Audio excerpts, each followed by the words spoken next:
Bonjour les amis! Alors aujourd'hui on va apprendre c'est quoi une suite non numérique à motif croissant. Alors comme tu peux voir ici, j'ai une suite, mais elle grandit à chaque fois. Alors on a notre motif ici à la figure 1 et on ajoute ce motif-là à chaque figure.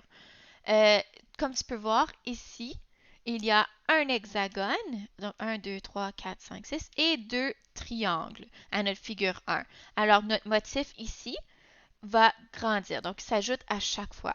Contrairement aux suites non numériques à motifs répétés, ici, il n'y a pas de structure. On ne peut pas créer de structure. OK? Alors, c'est ça qui est important pour le motif croissant. Ce qui est aussi vraiment intéressant, c'est que c'est vraiment relié aux suites numériques. Alors, c'est vraiment ça que je trouve intéressant avec cette suite ici. Alors, on va commencer avec, on va faire un petit tableau. Habituellement, ça vient avec un petit tableau. OK, je vais juste me rapprocher un petit peu plus du côté parce qu'on a beaucoup d'informations. Alors, dans notre tableau, on va voir la figure. Moi, je veux savoir le nombre d'hexagones. Oups, non, c'est pas super. Le nombre de triangles. Et je veux voir aussi le nombre de formes. C'est trois choses, c'est trois choses qu'on peut vérifier. Alors, ma figure 1, combien est-ce que j'ai d'hexagones? J'en ai juste un, hein? Donc, juste lui ici. Combien de triangles? J'en ai deux. Combien de formes en tout? J'ai une, deux, trois formes. OK? Ma deuxième figure, j'ai deux hexagones. J'ai un, deux, trois, quatre triangles et j'ai un, deux, trois, quatre, cinq, six formes. À ma figure 3, j'ai un, deux, trois hexagones. J'ai un, deux, trois, quatre, cinq, six triangles et une, deux, trois, quatre, cinq, six, sept, huit, neuf formes.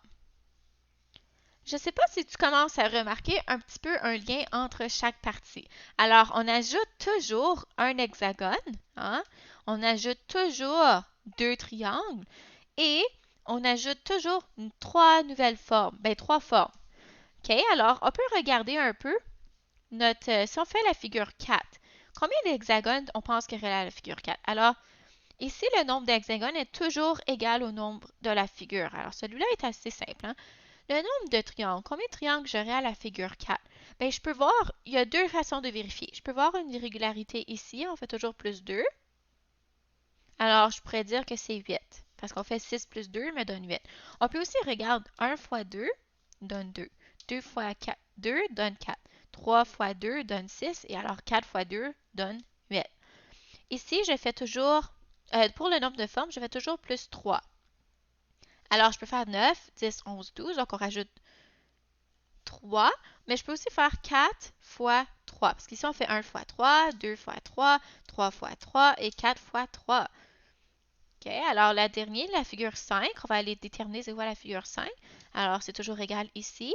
5 fois 2 me donne 10 et 5 fois 3 me donne 15. Alors, comme tu peux voir ici, c'est ça qui est vraiment intéressant, puis que j'aime beaucoup des régularités croissantes, à motif croissant, c'est que c'est vraiment relié avec les nombres. Donc, je vais effacer le tout, puis je vais revenir avec une autre façon de trouver les régularités. Alors, ici, j'ai créé une nouvelle suite, mais il nous manque la figure 1, 2 et 3. Donc, j'ai seulement la figure 4 et 5.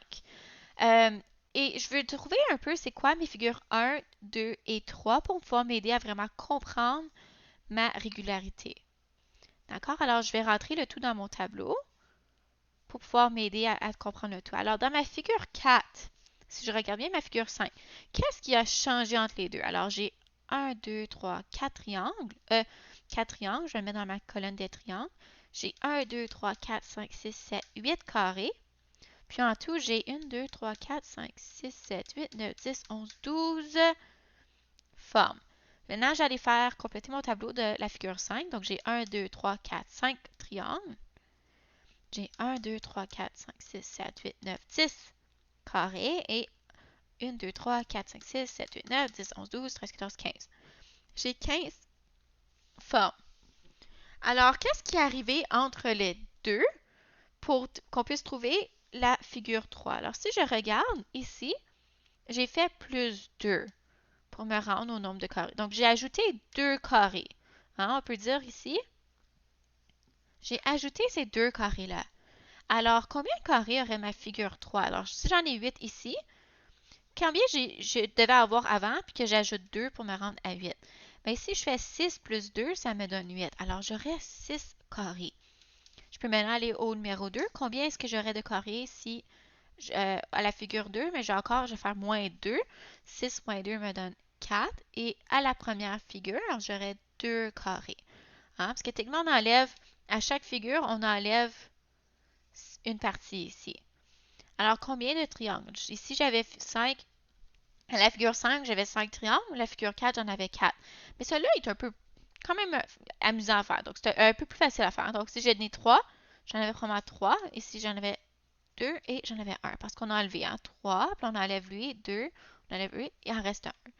Ici, j'ai fait moins 3 à chaque fois, ou 5 fois 3, 4 fois 3, donc 3 fois 3 me donne 9, 2 fois 3 me donne 6 et 1 fois 3 me donne 3. Voilà, donc on peut, même même s'il nous manque la figure 1, 2 et 3, on peut quand même déterminer les éléments dans notre tableau sans vraiment avoir besoin du début de nos figures. Alors, j'espère que tu as compris. Puis, je vais effacer encore une fois. J'ai une dernière suite à te montrer. Ça ne sera pas très long. Me revoici. Alors, j'ai créé une dernière suite pour toi. Alors, encore, on peut voir que c'est la figure 4 et la figure 5 seulement qu'on a pour l'instant. Alors, on va recréer notre tableau. Puis, cette fois-ci, je ne vais pas mettre le nombre de formes en tout. OK. Nombre de triangles. Et ici, nombre de carrés. OK. Et encore, on a la figure 4 et 5. Alors, je vais aller rentrer, mais on veut savoir si c'est quoi. On veut savoir, désolé, c'est quoi la figure 1, 2 et 3. Alors, je vais aller écrire les figures 5, 4 et 5. OK. Alors, si je regarde à ma figure 4, comme tu peux voir, la figure 4, j'ai combien de triangles? J'ai 1, 2, 3, 4 triangles. Et j'ai combien de carrés? 1, 2, 3, 4, 5. 5 carrés. Et là, si je regarde ma figure 5, j'ai combien de triangles? 1, 2, 3, 4, 5 triangles. Et combien de carrés? 1, 2, 3, 4, 5, 6 carrés. OK? Alors, si tu regardes bien mon dessin, j'aime ça savoir qu'est-ce qu'on ajoute à chaque fois. Alors, je vais vraiment comparer mes deux figures. Puis là, moi, je peux voir qu'on ajoute on ajoute un triangle et un carré.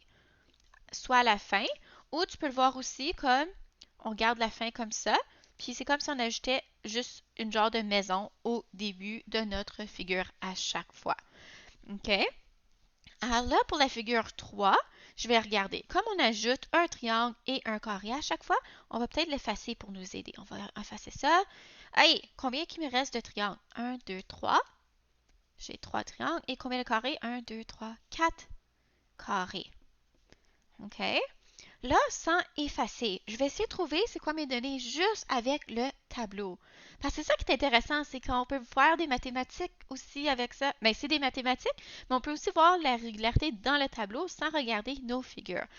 Alors, comme tu peux voir à chaque fois, j'ai la figure 5, j'ai 5 triangles. Figure 4, j'ai 4 triangles. La figure 3, j'ai 3 triangles.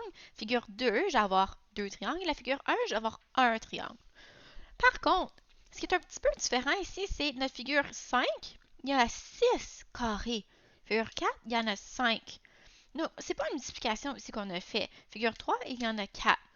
Alors, qu'est-ce que je fais à chaque fois? Ben, je fais plus 1 du numéro de la figure. Donc, ici, on ferait plus 1. 3 plus 1 me donne 4. Alors, 2 plus 1 me donnerait 3. Et 1 plus 1 me donne 2. On peut aussi voir ici qu'on fait toujours, on ajoute toujours un carré le plus que notre figure grandit. OK? Alors, on a plein de mathématiques ici. C'est ça qui est très intéressant parce qu'une fois que tu comprends bien le motif croissant, on peut vraiment faire des liens avec les formes, avec les suites numériques. Ça, c'est le début des suites numériques. Puis, actuellement, je pense que c'est des choses que vous aimez assez bien. Alors, pour mes élèves, Tu vas avoir un courriel, excusez, tu vas avoir un travail à compléter dans Classroom. Puis pour les autres personnes ou même mes élèves, si vous avez des questions ou quoi que ce soit, vous pouvez écrire dans les commentaires en bas. Alors, j'espère que vous avez une belle journée, puis à la prochaine.